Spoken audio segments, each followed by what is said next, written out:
Asaduddin Owaisi and his party, AIMIM's secular credentials. He may claim he is a protector of the secular fabric of India, but seldom does. He is a rank hypocrite, and if anyone other than his community endorses his rabid nature, may be doing it only with an eye on to garner some minority Muslim votes. For example, is it not the party name that sounds communal, Majlis-e-Ittehadul Muslimin, MIM? It was founded to protect minority Muslim rights. So how can it claim it's a secular party? How come the Election Commission extended recognition to such an organization as a political party? Yet, the Commission may cite pre-independence parties like Muslim League or Hindu Mahasabha. So let us move on from that contentious issue. Though the Election Commission guidelines bar from parties seeking votes on religion or caste basis. Consider it as a crude joke played out by our founders of the Constitution.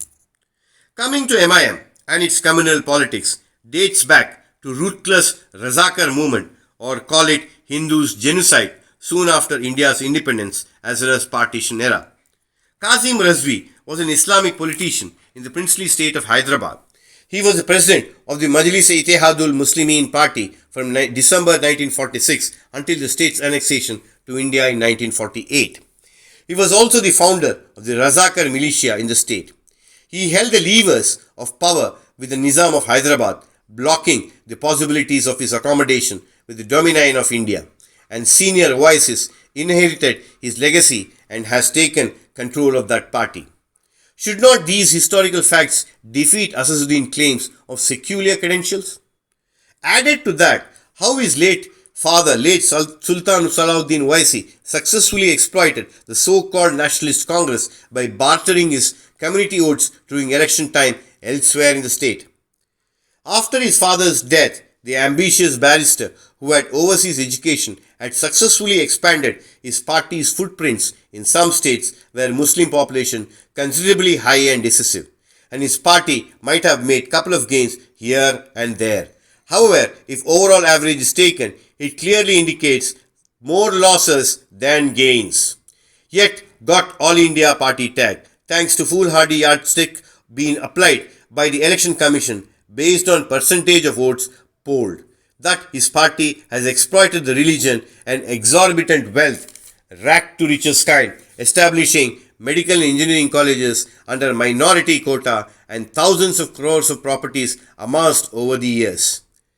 And the appeasement politics played out by Nationalist Congress and many regional satraps like RJD of Lalu or Samajwadi Party's Mulayam or National Conference of Farooq's or Mufti's PDF, to name a few, over the years since independence only helped them to antagonize majority Hindus.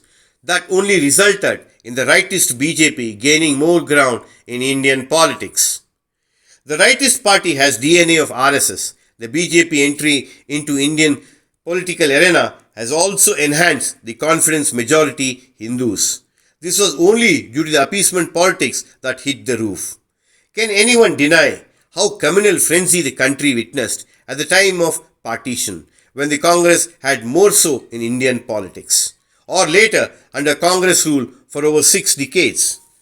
In that backdrop, how far AIMIM and other political parties continue to hold brief only for Muslims, isolating Hindus, is justified?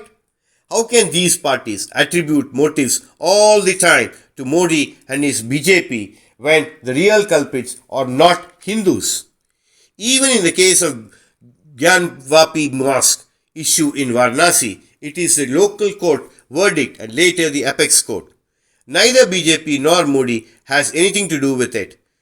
Owaisi cannot be so ignorant to facts that it was the 5 aggrieved women who were turned down by mosque authorities to perform puja at the adjacent Shiva temple knocked court's doors. Instead of addressing what prompted the mosque management members to deny entry to Hindus to perform the puja, he chose to indulge in rumor mongering of mosque demolition plans of Hindus. If that is not intolerance, then what else is?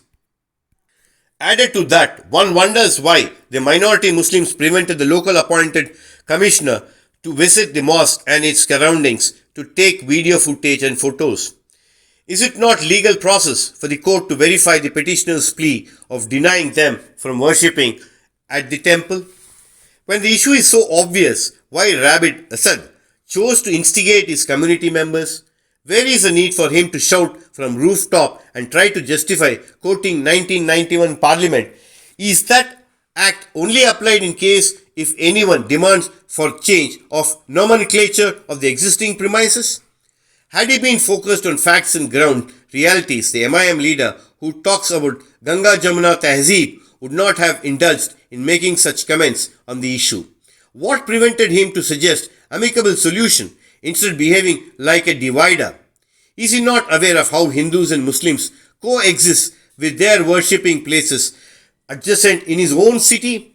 Whether the existence of Amavaru temple right under historic Charminar in the old city or the Lord Ganesh temple with a common wall with a mosque near Secunderabad railway station, both the communities perform their prayers without any hindrance.